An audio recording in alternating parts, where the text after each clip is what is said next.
तो अब थोड़ा सा रिव्यू करना पड़ेगा मेरे हिसाब से। तो we should may be make a higher bottom, we should not go to those February lows, but who can rule out, because fear is great.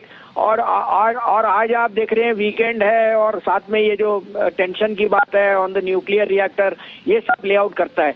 मुझे लगता है कि आज यहाँ पे market should stabilize, but Anil ji एक दो दिन और देखने पड़ेंगे। मुझे लगता है नेक्स्ट वीक से we should see some recovery and consolidation. Weekend blues can keep the market under pressure. ठीक बात है। तो थोड़ा और ये जो माहौल ग्लोबली खराब होता हुआ दिखा है, इसके चलते थोड़ी सावधानी और रखने की जरूरत है। बताएं सर, कोई अपडेट देना चाहें तो, और साथ ही फ्रेश कॉल। तो अपडेट अनिल जी देखिए, ट्रेडिंग पिक्स तो काफी सारी जो आपको दी थी उनमें स्टॉप लॉस भी हो गए, तो आपको अपना एहतियात बरतना है। अभी भी मैं सोचता हूँ सीमेंट काउंटर जैसे अल्ट्राटेक है या auto stocks, these are the time to buy Tata motor, Bajaj auto, UltraTech, because all the fear is priced in. 4-4.5 minute बचे हैं। निफ्टी बैंक 622 के लेवल्स पर 34,325 और निफ्टी 16,240। तो जो डर था कि 16,200 की तरफ खिसकेगा बाजार, ठीक वही हुआ है। मानस, 16,200 क्या आपको लग रहा है ये अगले हफ्ते क्रैक हो सकता है? आज तो कैसे तो हमने संभाल लिया इस लेवल को, अगर वो होता है तो वर्स्ट केस सिनेरियो कितना और खुल जाएगा?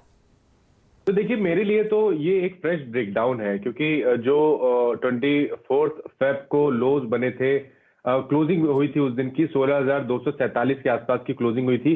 मेरा समझना है कि आज का क्लोजिंग 16,247 के नीचे ही आएगा। तो उस लिहाज से देखें तो ये एक फ्रेश ब्रेकडाउन है, और इसके बाद गिरावट बढ़ने की चांसेस ज्यादा है।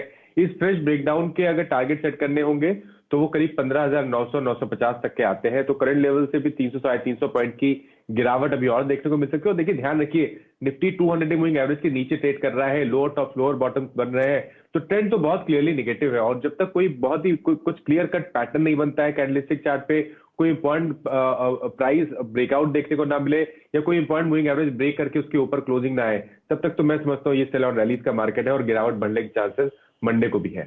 बैंक पर भी एक फटाफट व्यू देंगे? किस बैंक निफ्टी की बात कर रहे हैं? जी हाँ। देखिए, बैंक निफ्टी ने भी बहुत ही अहम सपोर्ट को ब्रेक किया है। मेरा समझना है कि बैंक निफ्टी में भी गिरावट बढ़ेगी। अगर एक बहुत छोटे दायरे के टारगेट सेट करने होंगे तो वो 33,500 के आसपास के रहेंगे। और यहां पर भी मेरा समझना है कि जब तक कोई एक अहम रेजिस्टेंस ब्रीच ना हो, जो कि मेरे हिसाब से 35,400-500 की रेंज में है, तब तक तो आपको ये सेल ऑन रैलीज का ही बैंक निफ्टी में भी ट्रेंड दिखता है।